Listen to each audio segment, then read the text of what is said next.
Hello and welcome back everyone. This is Mohammad Sawaz Alam and you're watching Ramadan Tutorial, your door to the future. आज हम हैं 20th number video में operation research यानी कि linear programming problem के इस series of videos में हम लोगों ने अब तक 19 वीडियोस में लास्ट क्लास में हम लोगों ने ट्रांसपोर्टेशन प्रॉब्लम के बारे में जाना था, जहां ट्रांसपोर्टेशन प्रॉब्लम को सॉल्व करने के IBFS यानी कि इनिशियल बेसिक फिजिकल सॉल्यूशन के मेथड्स में नॉर्थ वेस्ट कॉर्नर मेथड का नाम सुना था। तो आज का हमारा क्लास है नॉर्थ वेस्ट कॉर्नर मेथड पर बेस्ड एक क्वेश्चन।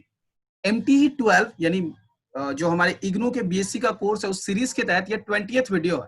अगर आप लोगों ने पिछले वीडियोस को नहीं देखा हुआ है तो ऊपर के आई बटन पे जाइए, जहां पर आपको पिछले सारे वीडियोस का डिस्क्रिप्शन पे लिंक मिल जाएगा। आप जा सकते सारे वीडियोस का लिंक मिल जाएगा आई बटन पे, साथ ही साथ डिस्क्रिप्शन पे भी है। फॉलो कर लीजिए और उन सारे वीडियोस को कंप्लीट कीजिए। उसके बाद 20th नंबर वीडियो देखिए। और अगर आप सिर्फ नॉर्थ वेस्ट कॉर्नर मेथड को सीखना चाहते हैं, हमारे साथ बने रह सकते हैं। तो नॉर्थ वेस्ट कॉर्नर पे एक क्वेश्चन सॉल्व करने जा रहे हैं। ट्रांसपोर्टेशन प्रॉब्लम का बेसिक आप लोगों को पता है। इस तरफ हमारे पास ऑरिजिन है, इस तरफ हमारे पास डेस्टिनेशन है। ऑरिजिन और डेस्टिनेशन को O और D देके हम लिख सकते हैं। हमें अभी इसकी कोई जरूरत नहीं है। मैंने कहा था जब क्वेश्चन स्टार्ट होगा तो मेनली डिपेंडेंट होता है हमारा डिमांड और सप्लाई। सप्लाई आप यहां लिखोगे, डिमांड आप यहां लिखोगे। एक क्वेश्चन मैं आप लोगों के सामने चूज करने जा रहा हूं जिसे मैं सॉल्व करूंगा। कह रहा है 15, 28, 13 15, 28, 13 13 and 21. So it is going to be 13 and 21. इसे 13 करना है। इसे मैं इरेज करके चेंज कर लेता हूं। It's going to be 13. Next row के एलिमेंट्स है 22, 15, 22, 15, 19 and 14, 14. नेक्स्ट रो के एलिमेंट है 16, 12, 16, 12, 14 and 31, 14 and 31. लास्ट रो है 24, 23, 24, 23, 15 and 30, 15 and 30. रेस्पेक्टिव जो इसके सामने हमारे डिमांड और सप्लाईज है कुछ इस तरह से है 18, 14, 13, 20 और इस तरफ कुछ इस तरह से है 16, thereafter 15, 10 और लास्ट हमारे पास है 24। इस क्वेश्चन को सॉल्व करना है by north west corner method. तो नॉर्थ वेस्ट कॉर्नर मेथड में क्वेश्चन कैसे सॉल्व होगा, चलिए सीखते हैं स्टेप बाय स्टेप। क्वेश्चन हो चुका है स्क्रीन पर रेडी। इस क्वेश्चन को नॉर्थ वेस्ट मेथड से सॉल्व करने के लिए सबसे पहले नॉर्थ वेस्ट कॉर्नर देखना पड़ेगा। मैं बता दूं ये जो नॉर्थ वेस्ट कॉर्नर मेथड है वो एक्चुअली नॉर्थ वेस्ट कॉर्नर पे बेस्ड है, इसीलिए इसका नाम ऐसा है। अब अगर आप लोगों को समझ में नहीं आ रहा है कि नॉर्थ वेस्ट कॉर्नर क्या है तो बता दूं जो फर्स्ट एलिमेंट है ना वही हमारा नॉर्थ वेस्ट कॉर्नर। तो हम यहां से स्टार्ट करेंगे। करना क्या पड़ेगा, नॉर्थ वेस्ट कॉर्नर मेथड में सबसे पहले 15 को देखिए और 15 के रेस्पेक्ट में डिमांड सप्लाई दोनों को देखिए। सप्लाई दिख रहा है 18, डिमांड दिख रहा है 16। इन दोनों में जो मिनिमम है उसे फाइंड आउट कीजिए। मिनिमम कौन है 16, तो 16 का एलोकेशन करेंगे। आप लोगों को पिछले क्लास में मैं एलोकेशन के बारे में बता चुका हूं। आई होप आप लोगों को याद होगा। एलोकेशन के लिए हम यहाँ पर साइड में एक छोटा सा डिफरेंट बॉक्स बनाएंगे। उस बॉक्स में हम एंट्री देंगे। मैंने यहाँ एक बॉक्स बनाया। इस बॉक्स में एंट्री किसकी होगी, उसकी एंट्री होगी जो मिनिमम है। मिनिमम कौन है आपको पता है। इस क्वेश्चन में जो हमारा मिनिमम है वो 16 है, तो 16 की एंट्री यहां पर होगी। Just give me a minute. 16 का एलोकेशन करने के बाद हमारा एक बहुत ही वाइटल स्टेप लेना पड़ेगा। वो ये है कि आप लोगों ने 16 का एलोकेशन किया तो 16 के रिस्पेक्ट में ये 16 आप लोगों ने दे दिया, ये आपका खत्म हो चुका है, ये 0 हो गया क्वांटिटी। और यहां पर से 16 सब्सट्रैक्ट कर दीजिए तो ये हो जाएगा 2। अब आपके पास सप्लाई सिर्फ 2 बचा है। आपका यहाँ का डिमांड सप्लाई 2 बचा है, डिमांड 0 हो चुका है। अब याद रखिए जो भी टेबल, जिस भी टेबल में आपको ऐसा दिखे कि उसके सारे चीजें 0 हो चुकी हैं, उसे पूरा क्रॉस कर देना है। तो अब आपका ये रिमेनिंग जो है ये पूरा क्लोज हो गया। आप इस पर कोई डील नहीं करोगे, ठीक है। ये चीज क्लियर हो गई। हम लोगों ने इसके कंपैरिजन में जो भी चीजें थी उस कॉलम में उसे ऑफ कर दिया, वो नहीं डील यूज होगी। अब हम आएंगे नॉर्थ वेस्ट कॉर्नर में, लेकिन उससे पहले हम आगे बढ़ते हैं। 15 के बाद आएंगे 28 पे। नॉर्थ वेस्ट अभी भी वही है ना हमारा नॉर्थ वेस्ट कॉर्नर 28। तो 28 पर डील कीजिए। जब आप 28 को डील करोगे तो आपको कुछ इस तरह से मिलने वाला है कि इसके रिस्पेक्ट में डिमांड और सप्लाई, यहाँ है सप्लाई है 2 और डिमांड है 15। फिर से एलोकेशन करना पड़ेगा। एलोकेशन आप, आई होप कि आप लोग बता पाओगे कि एलोकेशन करेंगे इस 2 का, ठीक है।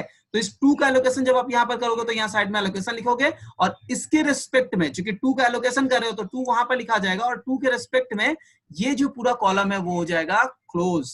आप इस पर डील नहीं कर पाओगे अब, ओके। अच्छा, कि यहाँ पर आपने 2 का डील कर दिया है, 2 आपने दे दिया है, तो आपको उसके रिस्पेक्ट का जो सप्लाई आपने 2 दे दिया है, तो अब सप्लाई की जो क्वांटिटी वो 0 हो गई, 2 आपने एलोकेट कर दिया, और इसके रिस्पेक्ट का जो डिमांड था वो कम होकर 13 हो गया। फिर से आप नॉर्थ वेस्ट कॉर्नर खोजो। इस पूरे गिवन टेबल में नॉर्थ वेस्ट कॉर्नर अब 15 है, 15 पे काम करते हैं। इस पर इसके रिस्पेक्ट का डिमांड सप्लाई देखिए 14 13, मिनिमम कौन है 13, 13 का एलोकेशन कीजिए। 13 का एलोकेशन यहाँ पर होने वाला है। फिर से आप एक टेबल बना के 13 का एलोकेशन करोगे, ओके। मैंने यहाँ पर एक बॉक्स बना दिया और यहाँ पर एलोकेशन कर दिया मैंने 13 का। 13 का एलोकेशन करने के बाद आपको साफ पता चल रहा है कि हमारे पास ये जो कॉलम है ये कॉलम हो जाएगा बंद, ठीक है। और जो चेंजेस, बाकी जो चेंजेस आ रहे हैं उन सबको मैं लिख देता हूं। क्या हुआ, एलोकेशन मैंने कर दिया 13 का। एलोकेशन की वजह से 13 जो हमारा यहाँ सप्लाई था, डिमांड था, 0 हो गया, और जो सप्लाई था वो कम के 1 हो गया। अब क्या करेंगे, नॉर्थ वेस्ट कॉर्नर खोजिए। North west corner remaining table में 19 है, दोबारा वही एलोकेशन कीजिए 1 और 10। आपको 19 के एस्पेक्ट में दिख रहा है, तो एलोकेशन किसका होगा 1 का। आप यहां लिखोगे 1, और जब आप 1 लिखोगे तो इसको कंपैरिजन में जो टेबल है उससे कर दोगे क्लोज, क्योंकि 1 आपने दे दिया ना, तो ये हो गया अब 0, इसे कर दोगे क्लोज। आपके पास बचा क्या, यहाँ पर 1 रिड्यूस होके 9। बच्चे इस तरह की गलती करते हैं कैंडिडेट्स की, वहां पर वो एलोकेशन तो कर देते हैं, क्वांटिटी घटाना भूल जाते हैं, ऐसी गलती ना। अब आपके पास नॉर्थ वेस्ट कॉर्नर 14 दिख रहा है, 14 पे करोगे एलोकेशन, इधर 9 इधर 13 है, ठीक है। तो 9 मिनिमम है, 9 का आप एलोकेशन करोगे। 9 का एलोकेशन करने के बाद, जैसे पिछले वाले में 1 किया था, मैं बॉक्स करना भूल गया था, 9 का आपने एलोकेशन कर दिया, तो यहाँ पर से 13 से सब्सट्रैक्ट होके वैल्यू हो जाएगा 4। 9 एलोकेशन हो चुका है और आपका ये 0 हो चुका है, इसलिए आप इसे कर दोगे क्लोज। 2 क्वांटिटी बची, आप देख पा रहे हो सिंपली 24 इधर भी है, 24 इधर भी है, सिंपली एलोकेट कर दो, जिसकी जो डिमांड सप्लाई है आप उसको फुलफिल कर सकते हो। ये 4 यहाँ चला जाएगा, ये 20 यहाँ चला जाएगा, और ये पूरा एलोकेशन हो गया कंप्लीट। एलोकेशन कंप्लीट करने के बाद इनिशियल बेसिक फिजिबल सॉल्यूशन क्या हुआ, मैं उसके बारे में अभी आपको बताता हूँ। लेकिन इससे पहले मैं एक बात बताऊं, जब मैंने क्वेश्चन स्टार्ट किया था, तो मैंने इस क्वेश्चन को स्टार्ट करते वक्त आपको ये नहीं शो किया कि इस क्वेश्चन को बैलेंस्ड है या नहीं। गलत होगी, गलती हुई मुझसे, मुझे पहले चेक करना चाहिए था बैलेंस्ड है या नहीं। अब बैलेंस्ड कैसे चेक करते हैं प्रॉब्लम को, तो सिर्फ ये देख के कि इसके रो और कॉलम सेम है, आप बैलेंस्ड नहीं बोल सकते।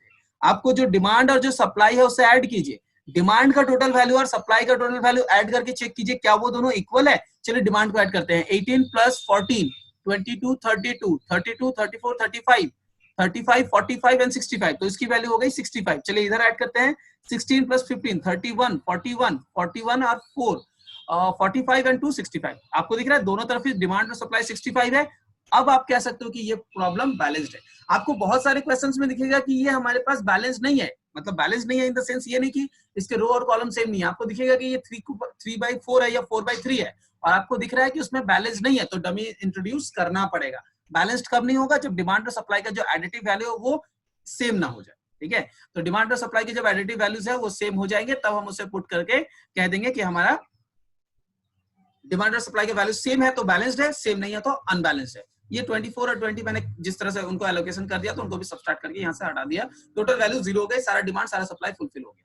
हमारे क्वेश्चन का एक पार्ट था, मैंने बोला था कि मैं आपको बताऊंगा इनिशियल बेसिक फिजिबल सॉल्यूशन क्या हुआ। तो चलिए इनिशियल बेसिक फिजिबल सॉल्यूशन क्या हुआ उसे हम निकालते हैं, और फाइनल आंसर निकालते हैं कि जो मिनिमम मेथड हुआ वो क्या हुआ। तो initial basic feasible solution IBFS initial basic feasible solution, तो बेसिक पहले होगा।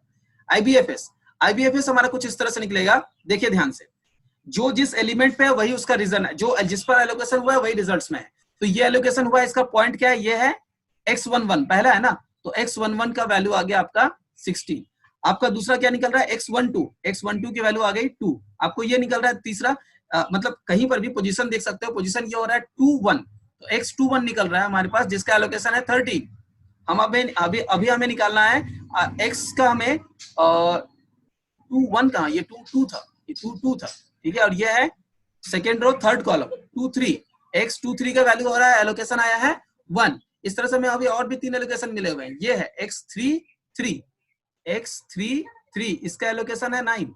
उसके बाद है x34, इसकी एलोकेशन है 4। इसके बाद है x44 का है एलोकेशन 20। तो ये हो गया हमारा टोटल एलोकेशंस जो हम लोगों ने लिखा था, उनका लिस्ट बना लिया। ये हो गया हमारे इनिशियल बेसिक फिजिबल सॉल्यूशन। लेकिन टोटल जो क्वेश्चन था कि हम जेड मीन फाइंड करना है, तो जेड मीन की वैल्यू क्या हुई? जेड मीन वैल्यू निकालने का तरीका अब सिखाता हूं। जो क्वांटिटी जिस पर एलोकेशन है उनको उस क्वांटिटी के रेस्पेक्ट पे, कॉस्ट के रेस्पेक्ट में मल्टीप्लाई कर दो, जिसमें नहीं है उन पे नहीं।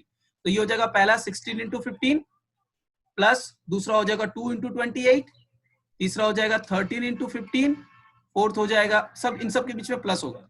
इसके बाद होगा 1 इंटू 19, 1 इंटू 19, इसके बाद होगा 9 इंटू 14, इसके बाद होगा 4 इंटू 31 और इसके बाद होगा 20 इंटू 30। जो भी आप कॉस्ट निकाल के लाओगे, कॉस्ट ऑलवेज रुपीस में आता है, तो यूनिट रुपीस के साथ जो वैल्यू आएगी वही होगा आपका जेड मीन। पर अगर मैं अगले क्वेश्चन में इसी क्वेश्चन को यूटिलाइज करूं तो आप लोग देखोगे कि नॉर्थ वेस्ट कॉर्नर मेथड से जिस क्वेश्चन का हम सॉल्यूशन कर रहे हैं उसका जेड मीन वैल्यू जो आया था, अगले मेथड्स में उसका जेड मीन वैल्यू रिड्यूस हो जाएगा, क्योंकि एक्यूरेसी के पॉइंट ऑफ व्यू से नॉर्थ वेस्ट कॉर्नर मेथड उतना अच्छा नहीं है। एलोकेशंस निकालना, एलोकेशंस के साथ साथ डिमांड सप्लाई को फुलफिल करना, साथ ही साथ इनिशियल बेसिक फिजिबल सॉल्यूशन निकालना और जेड मीन निकालना। नॉर्थ वेस्ट कॉर्नर मेथड से आप लोगों ने ये सारा चीज सीख लिया। हम मिलेंगे अपने अगले क्लास में वीडियो नंबर 21, जिसमें हम लोग करेंगे लीस्ट कॉस्ट मेथड का इस्तेमाल। Row minimum method, column minimum method, इस तरह के भी कुछ मेथड्स हमारे पास है। We are not going to discuss about that, we are just going to discuss about the least cost method, जिसके बेसिस पर हम लोग किसी भी क्वेश्चन का वैल्यू निकालेंगे, जेड मीन और आईबीएफएस। साथ ही साथ वहां पर भी डिमांड सप्लाई को कैसे फुलफिल करते हैं वो सीखेंगे अपने अगले वीडियो में। उसके बाद वाले वीडियो में 22 नंबर वाले वीडियो में हम सीखने वाले हैं Vogel's approximation method, which is the most appropriate. लेकिन किसी भी मेथड को मिस मत कीजिएगा, क्योंकि अगर आप लोगों ने मेथड मिस कर दिया, you may miss a question in the examination, because in the examination they can ask you solve the given question by northwest corner method only। इसलिए मैंने इसे सेपरेट वीडियो में रखा, पिछले वीडियो के साथ कंटिन्यूएशन में नहीं रखा। और इसी तरह से बाकी किसी मेथड में भी पूछ सकता है नाम देकर, इसलिए मैं आपको बता रहा हूँ। अलग अलग वीडियोस में इसके लिए बनाता हुआ जा रहा हूँ। 21 number video least cost method के साथ होगा। इससे पहले कि मैं वीडियो को एंड करूं, अपने कैंडिडेट से पूछना चाहूंगा, किसी को कोई डाउट है नॉर्थ वेस्ट कॉर्नर मेथड में?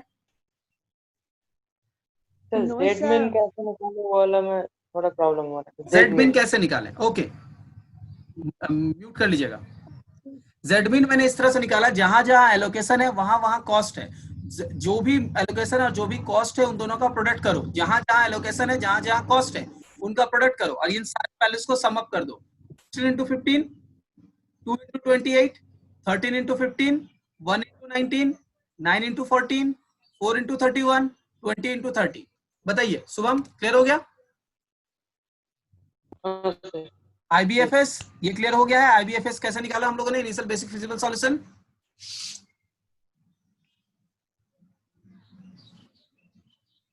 सो basically this was our video for today. मेरा नाम है मोहम्मद शहबाज आलम, आप देख रहे थे रमदान ट्यूटोरियल। अगर वीडियो पसंद आता है तो वीडियो को लाइक कर दे, वीडियो ना पसंद आता है डिसलाइक करके जरूर बताएं वीडियो में क्या प्रॉब्लम हो रही है, जिसमें हम आपको हेल्प करें। तो मिलते हैं अगले क्लास में अपने अगले वीडियोस के साथ, अगले क्लास में अगले वीडियो में, जहां पर हम नेक्स्ट चीज को करेंगे। Thank you so much.